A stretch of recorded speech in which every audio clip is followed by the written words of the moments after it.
Also new at 5:30, a touching story about two brothers who are now closer than ever. When Dan Christner needed a kidney transplant, his older brother Jace stepped up. Now, 13 WHAM's Natalie Calzatani spoke today with them. Natalie, what can you tell us? Well, Karen, Dan Christner received his kidney just over a week ago, and he tells me he couldn't be more thankful for his older brother and new kidney.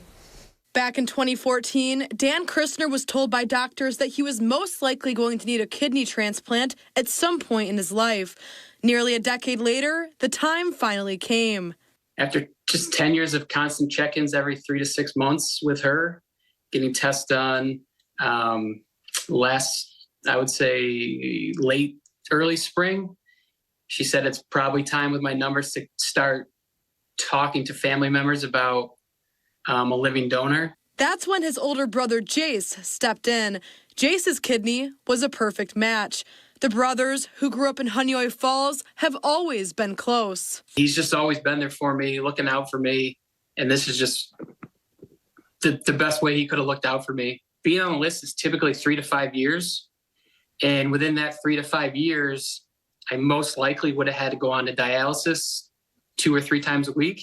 Jace Christner tells me he always had interest in being a kidney donor and was happy to help his little brother. If you can do that, go do it for somebody. It's something good, and like Danny said, it's gonna, he could have been on dialysis for 3 years. Now it's something.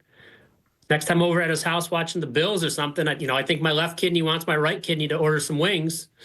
I got that forever. I'm always grateful for him, and I'll buy him those wings during a Bills game. The brothers, now closer than ever. The recovery room, he was only 1 room away. It was tough to get up, so we'd be texting each other back and forth just to see how we're doing. Being able to spend time with my family now during these holidays is gonna mean something totally different now. Both brothers are a part of the National Kidney Foundation of Western New York and encourage everyone to get involved because it can help save lives. Karen?